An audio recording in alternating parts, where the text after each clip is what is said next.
안녕하세요. 발칙한 뉴스 정혜림 아나운서입니다. 일본이 끝내 오늘 오전 화이트리스트에서 한국을 제외키로 결정했습니다. 그야말로 총성 없는 전쟁이 시작된 셈인데요.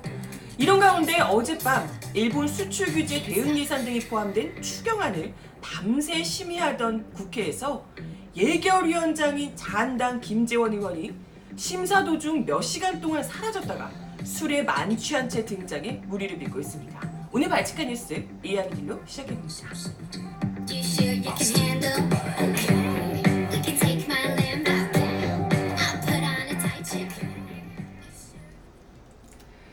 네, 여러분 어서 오세요. 금요일 발칙한 뉴스 정혜림입니다. 금요일날 예상했던 대로 사실 어제 미국이 중재를 하니 어쩌니 기사가 나와서 혹시나 아베가 미국 말을 들을까 이런 아주 약간의 기대가 있었습니다만은 결국에는 끝내 일본이 막 나가는 이 기차를 꺾지 못하고 멈추지 못하고 계속해서 폭주를 시작했습니다.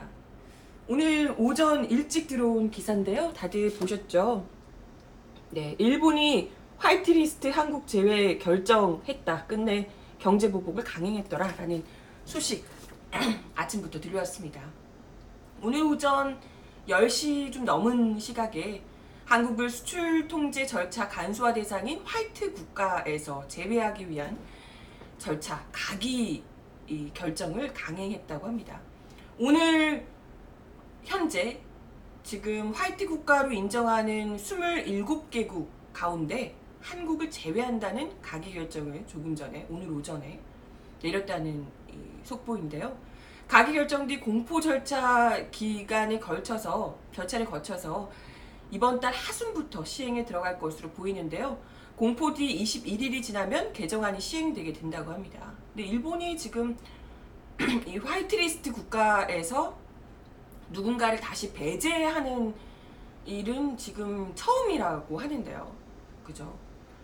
일단 한국이 화이트리스트에서 배제되는 절차가 끝나는 28일부터는 일본 수출업체들은 한국에 물건을 수출할 때 군사 전용 우려가 있는 경우에 개별 허가를 받아야 한다고 합니다. 근데 그동안 일본 업체들이 한국에 물건을 수출할 때는 3년간의 수출 물량을 포괄적으로 허가받을 수 있었다고 해요. 특히 공작기계, 탄소섬유 등 군사 전용 우려가 크다고 규제되는 품목이 한국에 수출될 때 원칙적으로 모든 계약이 이 경제산업성의 개별 허가를 받아야 한다고 합니다. 이른바 이 캐치홀 규제가 적용되기 때문에 식품, 목재 정도를 제외한 대부분의 품목에 대해서도 경제산업성이 그냥 일방적으로 무기 전용 가능성이 있다, 우려가 있다라고 주장을 하면 다 그냥 규제를 받을 수 있다는 얘기입니다. 그래서 글쎄 어떻게 될지 모르겠지만 일본 업체에서 우리 쪽으로 수출하게 되는 대부분의 것들이 아마 규제 대상이 수틀리면 뭐든 마음만 먹으면, 그죠? 일본 정부가 한국 쪽으로 수출하는 것을 통제하고 싶다라고 마음만 먹으면 거의 모든 수출품을 통제할 수 있는 길이 열리게 됐다는 겁니다. 특히 이 같은 한국의 백색 국가 배제, 이 화이트리스트 배제는 일본 정부가 안보상 문제가 없다고 판단한 이 안보 우호국에서 한국을 빼겠다는 얘기거든요. 그런 뜻이거든요. 그렇기 때문에 한국의 지위를 화이트국에서 국제 수출 관리 레짐 국가로 격화시킨 것이라서 이야말로 이건 한국의 무슨 안보적으로 문제가 있는 나라로 인상을 씌우기 위한 그런 의도가 있다. 이런 이야기도 나오고 있습니다. 아니 오히려 북한에 더 많은 이 군사적 도움을 준 건 일본으로 지금 알려지고 있는데 안보에 무슨 문제가 있다는 건지 어떻게든 이제 무슨 그냥 억지를 부려서라도 한국에 좋지 않은 이미지를 씌우겠다 이런 의도인 건데요. 말 그대로 이제 단순한 수출 규제 수준이 아닙니다. 정말 그야말로 경제 전쟁 수준으로 치닫게 됐다는 거고요. 일본이 어떻게든 우리 정부를 수세를 몰아서 위험하게 무슨 위기처럼 이렇게 만들어서 문재인 정권을 어떻게든 굴복시키려는 강수를 두고 있다. 이런 이제 지적들이 나오고 있고요. 뭐 거기에 우리가 전혀 응해줄 필요가 없는 거죠. 그리고 또 공교롭게도 아까 뭐 이야기 드렸지만 이번 조치가 이번에 이제 결정되고 나면 시행되는데 한 3주 정도 걸린다 그래요. 그래서 시행되는 게 3월 23일부터라고 합니다. 근데 아시는 분도 아시겠지만 바로 이날이요. 한일 군사정보보호협정의 연장 여부를 결정하는 그 날이라고 합니다. 이게 사실 처음부터 이 협정을 맺을 이유가 없는 건데 이걸 이제 이명박 정부 때부터 뭐 이렇게 이야기가 나와서 어쨌든 자한당 정부에서 협정을 추진했던 상황이었죠. 이걸 왜 하냐 말이 참 많았는데요. 박근혜 정부에서 결국 그렇게 하게 됐는데 지금 특히나 이렇게 아예 뭐 적대국가 취급을 지금 일본에서 우리에게 하고 있는 건데 그렇잖아요. 뭐 위험성이 있는 국가다라고 아예 백색 국가에서 제외를 시켜버리면서 적대국가 취급을 말 그대로 하고 있는 상황에서 우리가 대체 뭐하러 이런 일본하고 군사적인 정보를 주고받을 것이며 그죠? 이유가 없잖아요. 실제로 그리고 별로 얻어지는 정보도 없다 그래요. 아무튼 지금 일본이 이렇게 나오고 있는 상황에서 우리 역시도 단호하게 이 연장하는 것을 하지 말아야 한다. 이런 얘기들도 나오고 있습니다. 근데 또 이제 그래요. 그러니까 이런 부분은 이런 거고 또 어쨌건 실질적으로 경제적인 타격이 얼마나 있을 것인가에 대한 우려는 분명히 있습니다. 지금 뭐 화이트리스트 배제 결정 기사 뜨자마자 실시간 검색으로 막 계속해서 올라오더라고요. 얼마나 또 경제적인 타격이 발생하게 될 것인가 우려의 목소리가 나오는 것은 사실 뭐 당연히 왜냐하면 뭐 엄청난 것처럼 지금 기사들이 나오고 있고 사실 이게 이제 이때까지 없었던 일이고 수출 규제를 한다고 하니 특히나 일본과 무슨 뭐 계속해서 뭐 수출을 해오고 했던 기업들에게 또 얼마나 큰 타격이 갈 것인가 이제 걱정스러울 수밖에 없는 거잖아요. 하지만 관련해서 너무 그렇게 쫄 필요 전혀 없다 이렇게 이제 얘기를 하시는 전문가들이 또 있습니다. 오늘 김어준의 뉴스공장에 출연하신 건국대 경제학과 최백은 교수 인터뷰 내용인데요. 최 교수가 이런 이야기를 하셨대요. 일본의 경제 보복 조치에 이미 우리 정부가 빠르게 적응해 나가고 있다 라고 얘기하면서 원래 가장 큰 타격으로 예상됐던 게 이제 제일 처음에 수출 규제했던 반도체 디스플레이 소재 그 1순위에서 3순위 이게 이제 가장 큰 타격을 입힐 것으로 예상이 됐잖아요. 근데 이것조차도 이미 뭐 국산화며 대체재 마련이며 해서 큰 어려움 없이 지나가고 있는 상황이라는 거죠. 근데 이번에 이 화이트리스트에서 배제된 품목들은 그 1, 2에서 3위 반도체 뭐 이것들보다도 좀 후순위라고 볼 수 있는 것들인데 최백은 교수에 따르면 뭐 수소차를 비롯해서 정밀 화학물질이나 뭐 이런 것들이 유럽이나 미국 등에서 사실 거의 다 대체가 가능한 것들이더라는 겁니다.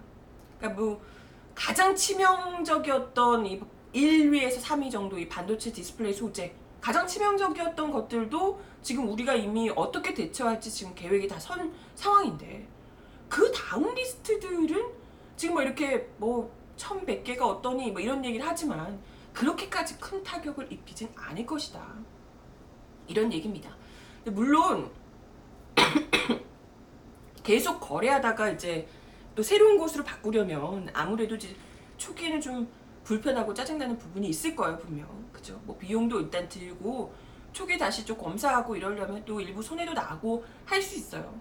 근데 그렇다고 해서 뭐 일본이 의도하는 대로 혹은 우리가 너무 걱정하는 것처럼 생산을 아예 못할 정도로 뭐 심대한 타격을 줄 만큼 피해가 나는 건 절대 아닐 것이고 오히려 그 과정에서 정말 국산화를 하게 된다면 장기적으로는 훨씬 우리에게 좋은 일이 될 것이다. 이런 이제 이야기고요. 그리고 또 이렇게 되면 우리가 다 이제 우리 것으로 다 바꾸게 되고 혹은 다른 거래처를 찾게 되고 이렇게 되면 오히려 일본에서는 그만큼 정말 중요한 거래처를 우르르 다 잃게 되는 셈이잖아요. 그러니까 이렇게 되면 오히려 더 일본에게 큰 타격을 안겨줄 수 있다. 우리보다 오히려 이런 이야기고요. 뭐 이렇게까지 계속 기침이 이렇게까지 일본이 무리를 하는 것이 거의 뭐 가미카제식의 그 자살 특공대 같은 있잖아요. 가미카제식의 공격이다. 뭐 이렇게 이제 최백은 교수는 이야기를 하시더라고요. 그러니까 자기들 기업이 죽든 말든 뭐 거의 발악하다시피 공격을 하는 그런 모양새랄까. 이런 게 일본의 시민사회나 언론의 견제가 아무래도 많이 취약한 상황이다 보니까 야당도 너무 약하고 이러다 보니까 이런 것을 좀 그냥 막무가내로 밀어붙이고 있는 건 아니냐 이런 이야기가 나오고 있고요. 어쨌건 이제 최 교수는 단기적으로만 좀 불편할 뿐이지 그 피해가 중장기적으로 가면서는 우리에게 오히려 도움이 될 것이다. 이렇게 이제 이야기를 하시며 절대 쫄 것 없다라고 전망을 하시더라고요. 일전에도 제가 바치칸 뉴스에서 그 이완배 기자님 기사로 이제 뭐 소개를 드리기도 했었어요. 가장 예민하다고 할 수 있는 이런 증권 쪽 보고서에서도 이걸 이제 그때 경제 보복이 시작됐을 때, 경제 공세가 시작됐을 때 이걸 부정적으로 보거나 굉장히 뭐 비관적으로 보거나 하고 있지 않더라. 이런 이야기를 드렸었는데 이것도 지금 당장에 이제 우리가 겪어보지 못한 것이기 때문에 이렇게 또 걱정스러운 이야기가 나올 수밖에 없지만 너무 큰 걱정을 미리 할 필요는 없다. 이미 잘 대응을 하고 있고 정부에서 발빠르게 지금 대처를 해 나가고 있다라는 거고요.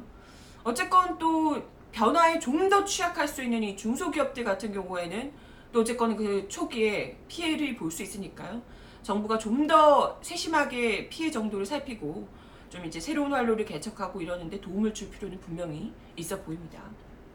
그럼 이제 지금 우리가 할 수 있는 건 어떤 방식으로 보다 더 기민하게 이러한 상황에 대해서 피해를 더 최소화하고 더 발빠르게 탈일본을 할 것인지를 이제 그걸 하기 위해서 또 도와주고 정부에서서 어떤 대책을 하고 또 국회에서도 어떤 예산으로 이제 좀 이거 해줄 것인지 이런 것들이 굉장히 중요하지 않겠습니까? 그죠?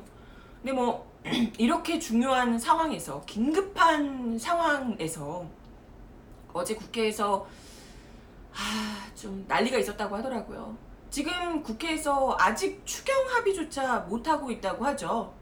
예, 아직 못하고 있고 뭐 또 오후로 미뤄졌다는 얘기도 나오고 있고 이런데 심지어 어젯밤에 일본의 화이트리스트 배제를 그 몇 시간 앞둔 상황이었잖아요. 오늘 한다고 다 예고가 돼 있었고 밤새 협상으로 아주 피가 마르던 그 상황에 무려 예산결산특별위원회 위원장인 자한당 김재원 의원이 몇 시간 동안 갑자기 사라졌다가 술에 만취해서 등장해서 아주 난리가 났었다고 합니다. 이 기사인데요. 밤 11시 10분에 나타난 김재원 예결위원장, 술 냄새 진동했다. 김재원 예결위원장님 혹시 술 드셨어요? 라고 하는 머니투데이 기사인데요. 지금 뭐 많은 언론들이 관련한 기사를 내놨습니다. 지금 이번 그 추경안이 일본 수출 규제 대응 예산이 포함된 상황이기도 하고요. 이전에 못했던, 아직까지도 이걸 못하고 있는 강원 산불, 포항 지진 피해 지원 예산 등 온갖 다른 또 시급한 민생 현안도 포함이 되어 있는 상황이었습니다. 굉장히 지금 이 시급한 상황이었는데 이런 상황에서 여야가 그것도 야당이 계속해서 더 깎아라, 뭘 어떻게 깎니, 뭐 어쩌니 이러면서 지금 이 얼마 되지도 않는 이 추경 예산을 계속해서 꼬투리 잡아가지고 지금 질질 끌고 있는 상황인데 이것도 열이 받는데 무려 예결위원장이 갑자기 사라졌다고.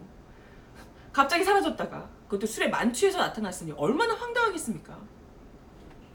이 기사에 따르면 머니투데이는 이날 상황에 대해서 굉장히 자세하게 설명을 하는데요. 7조 2천억 원 규모의 추경안을 두고 여당은 원안 고수를 주장하고 자유한국당과 바른미래당은 적자국채 발행 규모인 3조 6천억 원 삭감을 요구하며 몇 시간째 대치 중이었다. 이렇게 설명을 하면서요.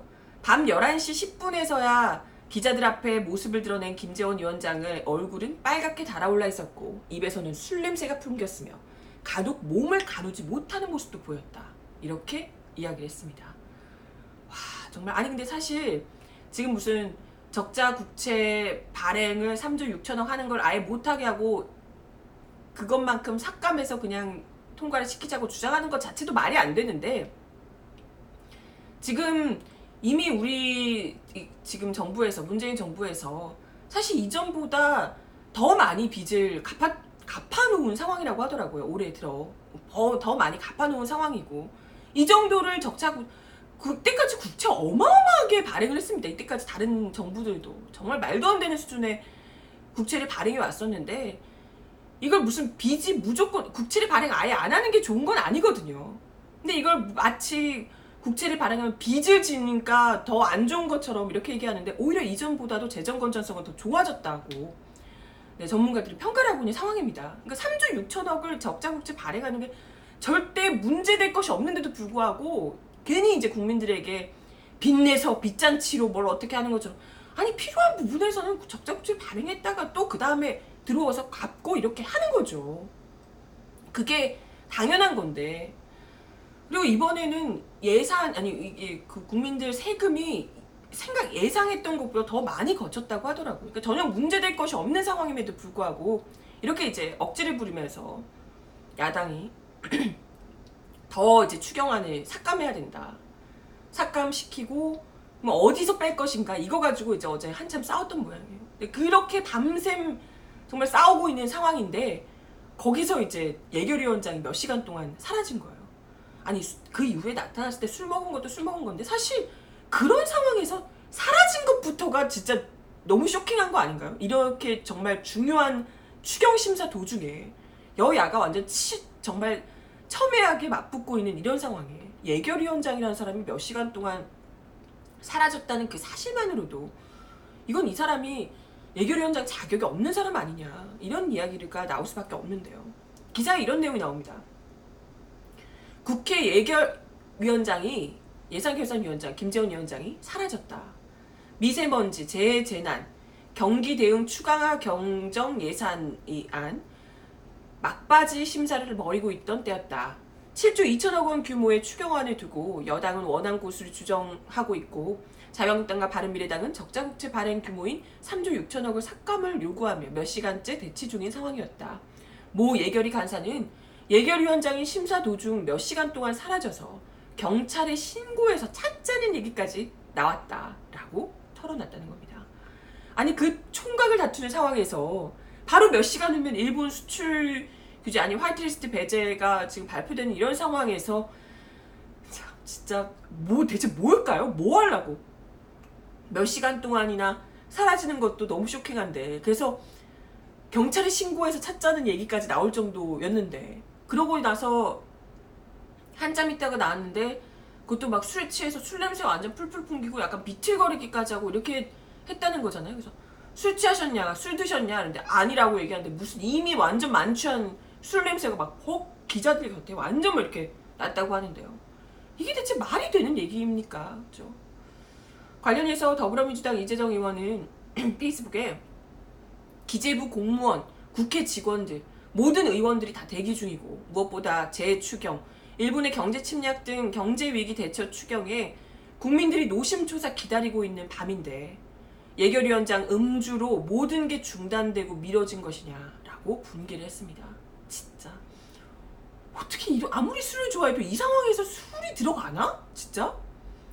표창원 의원 역시도 트위터에 일본의 경제 공격으로 국가 전체가 비상사태다. 모든 의원이 지금까지 예결위 심사 종료만 기다리고 있다. 기재부 전 공무원들도 마찬가지다. 자한당은 무조건 삭감, 국채 발행 요구 목리에 한숨만 쉬고 있는 이런 상황인데, 자한당의 이런 그 요구에 이런 상황인데, 강원 산불, 포항 지진, 미세먼지 긴급대책과 산업고용위기 지역 지원, 또 경제활성화 및 일부 경제 공격 대비를 위한 추경 99일간을 지연시키다가 막판에 무리한 감액 요구하며 목리부리다가 이제는 혼자 음주까지, 정말 분노가 치민다, 이렇게 성토를 하기도 했습니다. 한정혜 의원 역시도 예산 심의하며 삭감이나 증액을 해야 함에도 총 2조 원을 미리 삭감하고 어디서 삭감할지 논의하자는 예결위가 대체 어디냐. 일단 무조건 그냥 삭감부터 하고 그럼 어디다 삭감할 거냐, 이런 얘기를 지금 한다는 거예요. 이럴 거면 상임 및 논의는 대체 왜 하냐.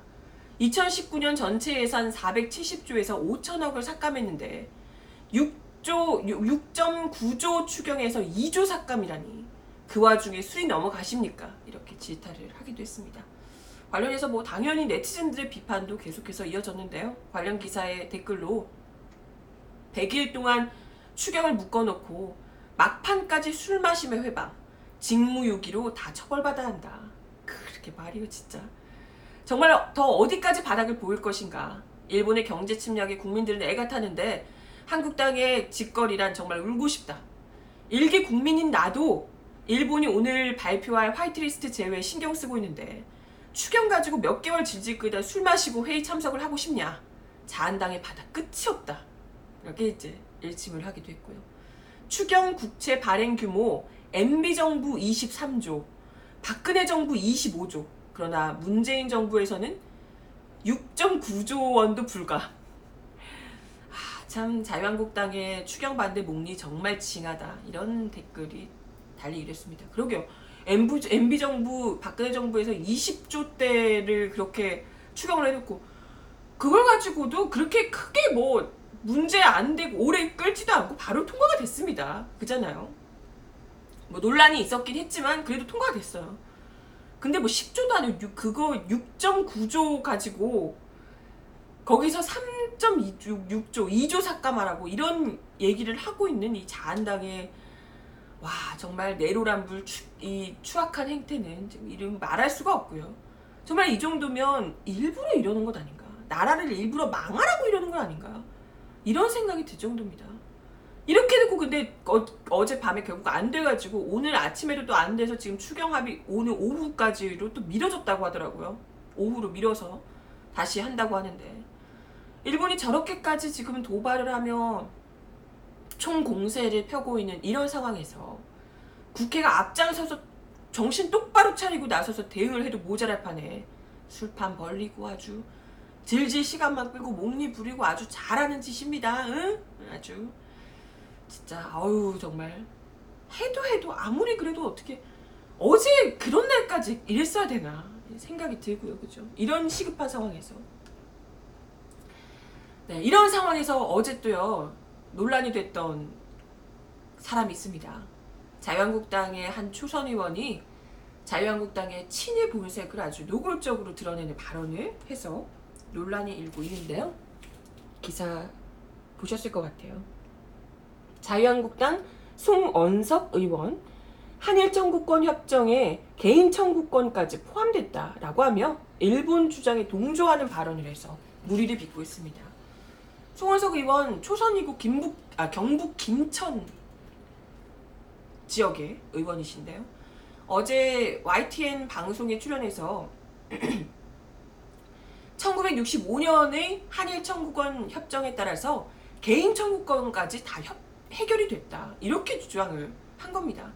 이거 사실 지난해 우리 대법원이 일제 강제징용 피해자들의 배상 청구권을 인정했던 판결 자체를 부정하는 취지고요. 그리고 또 현재 우리 정부를 상대로 경제보복 조치를 취하고 있는 이 일본 측의 주장과 정확히 일치하는 주장이라고 할 수 있습니다. 송 의원은 어제 YTN 노종면의 더 뉴스에 출연해서 1965년 한일 청구권 협정에 따라서 개인 청구권까지 다 해결됐다고 보냐? 뭐 이런 질문에 저는 포함이 됐다고 본다. 그러니까 그때 다 해결됐다고 본다. 이렇게 이제 이야기를 했습니다.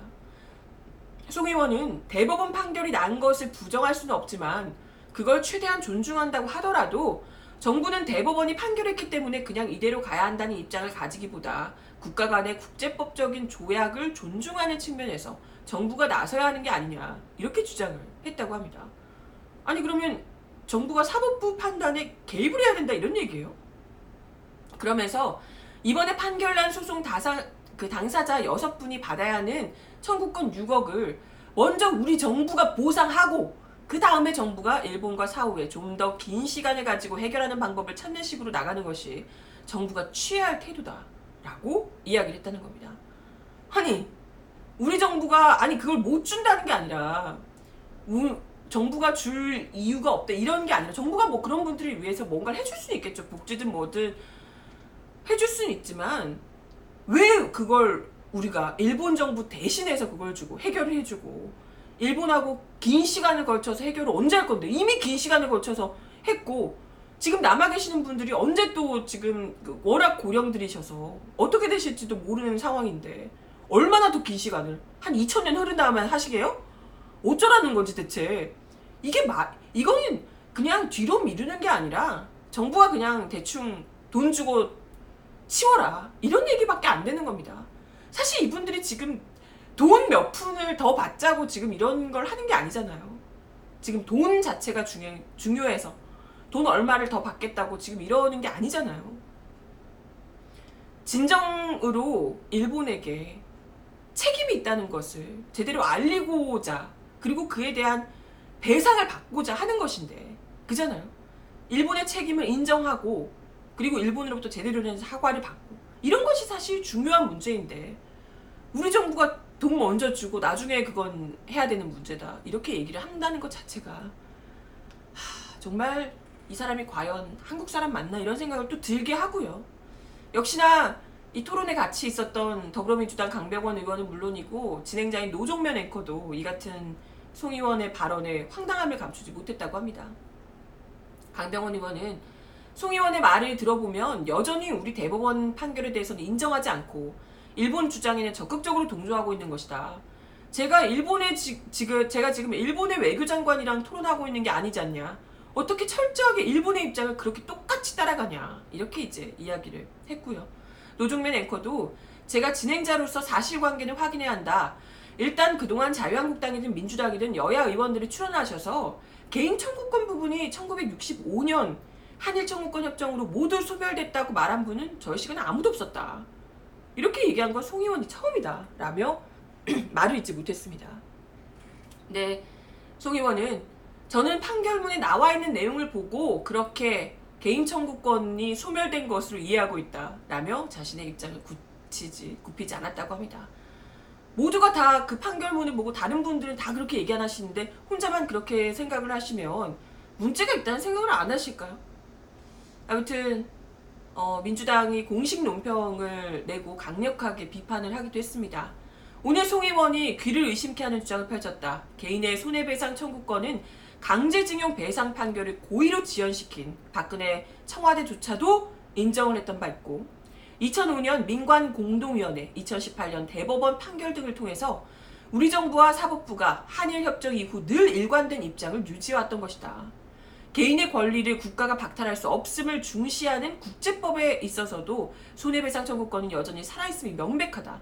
기본적인 사실마저 무시하면서 일본의 억지 주장보다도 한참을 더 나아간 송 의원의 무지와 몰지각은 대한민국 국회의 품격을 훼손하고 국회의원의 자질을 의심하게 하는 망언이 아닐 수 없다라고 하며 날을 세웠습니다. 아무튼 송 의원은 자한당보다 자민당이 더 어울리는 의원으로 역사에 남을 것이다 라고 일침을 가하기도 했다고 하네요. 왜 아니겠어요? 이게 바로 자유한국당의 100% 진심이 아닐까요? 그죠? 이번 기회로 다시 한 번 더 깨닫게 됩니다. 우리는 이제 정말 우리에게 이 말도 안 되는 억지를 내세우면서 총성 없는 전쟁을 걸어오는 일본에 정말 당당하게 맞서 싸우면서 동시에 내부에서 이렇게 총질에 대는 앞잡이들을 제대로 피하식별 해내는, 그래서 이들이 이 땅에 더 이상 뿌리를 내리지 못하도록 단호하게 막아내는 일에도 우리가 더 신중을 기해야 한다는 거 다들 준비되셨죠? 정말 대단해. 아주 이렇게 노골적으로. 네, 오늘 바치카 뉴스 제가 준비한 내용 여기까지고요. 시간도 다 됐네요. 이번 한 주도 바치카 뉴스와 함께 해주셔서 감사드리며 주말 잘 보내시고 바치카 뉴스는 다음 주 월요일날 다시 오도록 하겠습니다. 그럼 좋은 주말 보내시고 월요일날 봬요. 안녕.